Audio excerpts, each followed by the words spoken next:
পরিবারের সকলের জন্য আজকে আমি কি রান্না করলাম সেটা আজকে আপনাদের সাথে আমি শেয়ার করব। সো আসসালামু আলাইকুম গাইস, আপনারা সবাই কেমন আছেন?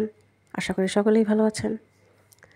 সো আজকে আমাদের বাসায় তো অনেক মেহমান আসলে গতকাল এসেছিল, তো আজকে অনেক রান্নাবান্না করলাম। এই যে লতিগুলো আমার শাশুড়ি এনেছিল, খুবই সুন্দর লতিগুলো, আর চাল কুমড়ো আরও পাশে অনেক কিছুই ছিল, সেগুলো আর দেখালাম না। তো আজকে আমি লতিগুলো রান্না করব, গরুর মাংস দিয়ে ডাটা দিয়ে রান্না করব। ডাটাগুলো আসলে খুব সুন্দর ছিল, একদম মোটা মোটা ছিল। তো এরকম ডাটা আমার কাছে মাংস দিয়ে খুবই ভালো লাগে। অন্য পাশে আমি লতি সিদ্ধ করতেছিলাম, আসলে লতিটা সিদ্ধ হলে আমি শুটকি দিয়ে রান্না করব। সো গাইস, আসলে ঘর ভর্তি অনেক মেহমান আছে, মেহমান থাকাতে আমার ভিডিও করতে একটু কষ্ট হচ্ছিলো, ভয়েস দিতে একটু কষ্ট হচ্ছিলো। সারাদিন অনেক ব্যস্ততার মধ্যে ব্যস্ত ছিলাম, ভয়েস দেওয়ার সময় পাচ্ছিলাম না। আর বাসায় তো বাচ্চা কাচ্চা থাকলে আসলে তো একটু প্রবলেম হয় সব কিছুর।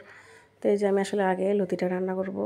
লতিটা আমি, এটা হচ্ছে চাপা শুটকি আর কি, তো এটা দিয়ে আমি লতিটা রান্না করব। তো এটা দিয়ে খুবই ভালো লাগে, তো আজকে আমি এইভাবে একটু রান্না করব। আর আমার শাশুড়ি ভাই পছন্দ করে, তাই শাশুড়ির জন্য আমি এইভাবে লতিটা রান্না করব আর কি। তো কারা কারা আমাদের মতো এই শুটকি দিয়ে লতি দিয়ে রান্না করে খান, কমেন্টে অবশ্যই জানাবেন। তো আমি আসলে এই শুটকিগুলো একটু ভেজে নিয়েছিলাম তেলের মধ্যে। ভাজার পর আমি এক এক করে সব কিছু দিয়ে দিব, হলুদ মরিচ, তারপর রসুন বাটা বেশি করে দিব যাতে গলা না চলকায় আর কি। আর আমি সব কিছুতে একটু রসুনটা বেশি খাই, রসুনটা আমার কাছে খুবই ভালো লাগে। আমার রসুন ছাড়া যেমন ভালোই লাগে না একদম, রসুন আমার খুব প্রিয়। তো আমি আসলে যে হলুদটা দিয়ে দিলাম। আর আমি আসলে চিন্তা করতেছিলাম একটু পানি দিব কি না, কারণ লতি রান্না করব, অনেকে তো একটু পানি দেয় আর কি। তখন আমি চিন্তা করতেছিলাম পানি দিব নাকি, মশলাটা কষানোর জন্য। অনেকে আসলে তেলের মধ্যে ভেজে নেয়, তো আমি আসলে এইভাবে দিলাম। দেওয়ার পরে ভাবলাম একটু পানি দিলে মনে হয় ভালো হতো, কষানিটা খুব সুন্দর হতো আর কি। তো সেই জন্য আমি একটু পানি দিয়ে দিলাম। এটা ভালো মতো কষানো হলে আমি লতিগুলো দিয়ে দিব আর কি। তো লতিগুলো খুবই সুন্দর ছিল আসলে, এমন লতি আমার কাছে ভালো লাগে। তো কারা কারা লতি পছন্দ করেন।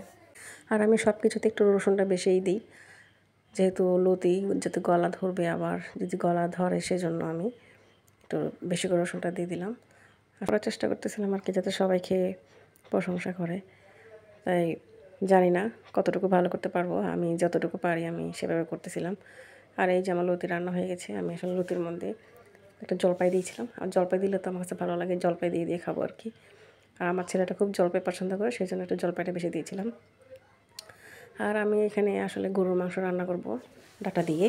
অন্য পাশে পাতিল বসানো, আজকে অনেক বড় পাতিল, তো মানুষ বেশি, সেই জন্য আসলে আমাদের ইয়াটা বড়। কারণ আমাদের বাসায় বেশি মেহমান হলে আমরা এইভাবে বড় পাতিলে বসাই আর কি, সবাই যাতে ভালো দুপুর পর্যন্ত চলে যায় আর কি, সেই জন্য। তো আমি এই পাশে আসলে সব কিছু দিয়ে দিচ্ছিলাম। মাংসটা একটু মশলা দিয়ে ম্যারিনেট করা ছিল, তো আমি তারপর একটু রসুন বাটা জিরে বাটা দিয়ে একটু বাগার দিচ্ছি আর কি। তো বন্ধুরা, কারা কারা ডাটা দিয়ে গরুর মাংস পছন্দ করো সবাই কমেন্টে অবশ্যই জানাবেন।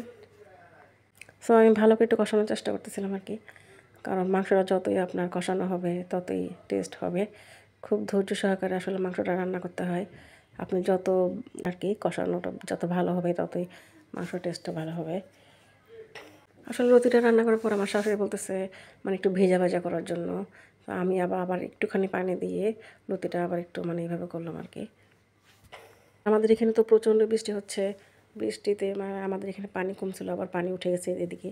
তো আমি যে রান্না করতেছি কিন্তু অনেক বৃষ্টি হচ্ছে, এই বৃষ্টির মধ্যে রান্না করতেছি আমি সকলের জন্য। জানি না সবার মন জয় করতে পারবো কিনা কতটুকু। সো গাইস, এই পর্যন্ত আপনারা সবাই ভালো থাকবেন, সুস্থ থাকবেন। আল্লাহ হাফেজ, সবাই ভালো থাকবেন। আসসালামু আলাইকুম।